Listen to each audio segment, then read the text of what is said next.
Welcome to the Family Office, planning for the people who matter most.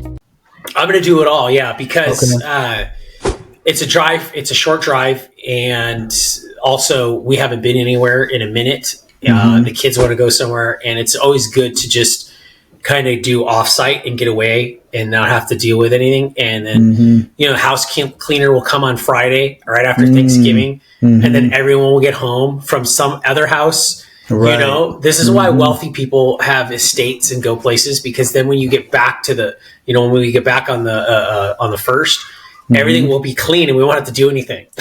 Yes. You know what Absolutely. I mean? Like, oh yeah. It's like kind of almost like going from hotel to hotel. So it's definitely a really good experience because, and that's not to say that we always entertained in the house, you probably, that, I mean, given where we've came from, the businesses that we were in, but and I remember always entertaining even before, right. Just as a young child, my family would entertain a lot, and then I would do that. And then my wife's Mexican, obviously. So there's always going to parties at the house. But I don't think you can ever really enjoy yourself when you're hosting something at your house, because it's just so much. And then, so going to a different house that's yours, whether you rent it, you arbitrage the enjoyment or you actually own it. It's like your summer house or not. It's enjoyable because you don't have to deal with all that other stuff, the normal life stuff, right? You could just go in there and enjoy it. You could just really turn your brain off and just kind of just do really what I think. Anyways, I remember when I used to work corporate America, once the Thanksgiving week hit, like today, like this Monday, that was it. I was gone for the rest of I was done for the rest of the year. I didn't work for the year. I saved my PTO. I saved my 4 or 5 weeks of PTO for the year, and I spent it all at the end of the year. And I think this is a really good time for planning too. I was having a conversation with the gentleman who is he has a consulting business, and he does like leadership consulting. And he actually used to be a pastor and run, a pretty nice sized church, and decided to walk away from that, which is very, very rare, especially, when you have that as your profession, because it's different than a corporate profession, because it's more in alignment with the calling. And he definitely has the gift. His father was a pastor. And so for him, he essentially followed in his father's footsteps, but decided to walk away and do something different. He caught a lot of flack for it. So we had good numbers of conversations, but he's in transition right now, because he's actually taking his business and really establishing, higher end corporate clients and things like that. And so, you talked about traveling and going to New Orleans and just getting a different environment. I think it's always good, especially as a person who is goal oriented, that, to really be in a position to say, you know what, I need to get away. I need to change my environment. I need to be in a place where there's no distractions. There's no kids running around in the background. There's none of this stuff. So you can just get away and be clear. Right. And so, I had that conversation with him. I said, listen, have you really had a chance? Because it sounds like, based on your feedback, the last time that you were really clear is when you had a chance to just be at the beach and be alone and be by yourself and change your environment. And so I think, it's really a good time, especially during the holidays with Christmas coming up and Thanksgiving coming up, just to get away from it all and really come back and hit the road running, especially Q1 is around the corner. Yeah. And that I think is a really good point too, though, just for anybody, even if you don't have a business and you just have a regular W-2, you're in the W-2 channel of income production or revenue making, whatever you want to call it, you have a W-2.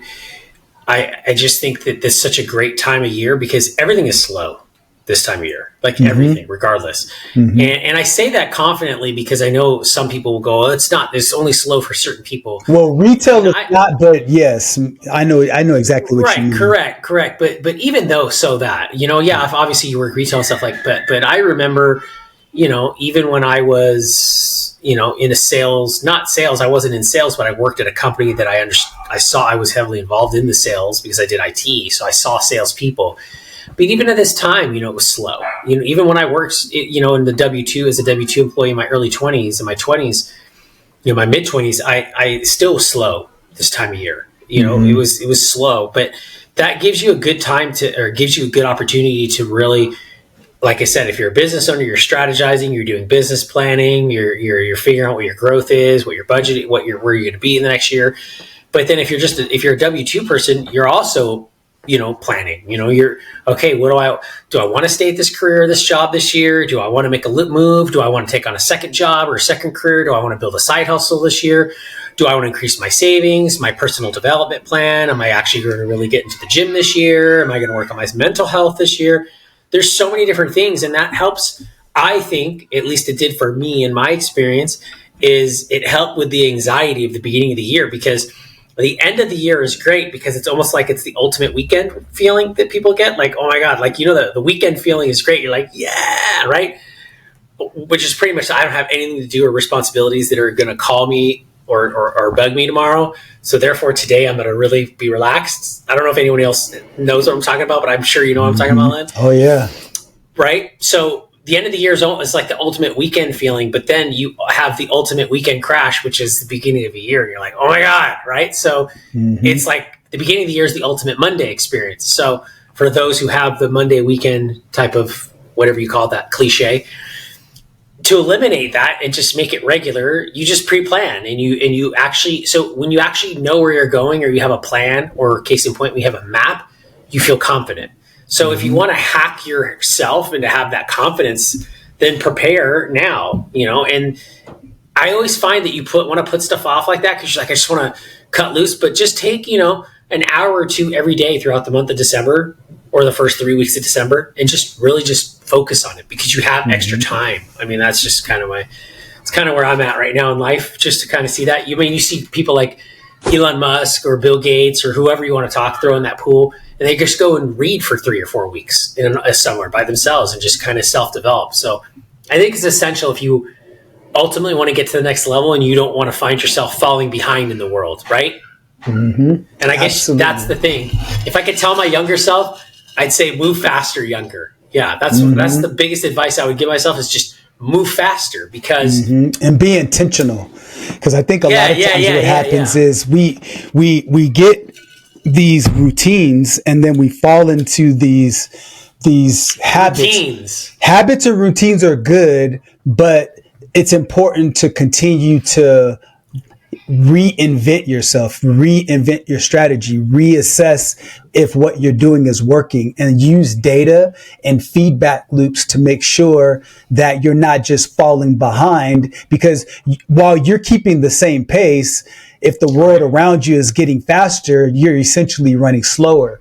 And so this is really a good time to take a logical assessment of all of that. And so I think, to your point, the turn of the year going from 25 to 26, especially now with all of the tools that we have available to us because of AI, we can really take some time to really do a deep dive. And that's really what I'm doing with my business. I'm taking a deep dive into it to see, okay, what kind of tools can we integrate? What type of tools that we're using right now should we go ahead and eliminate? And how can we assimilate new ideas and people potentially to bring on board to help us get where we want to even faster?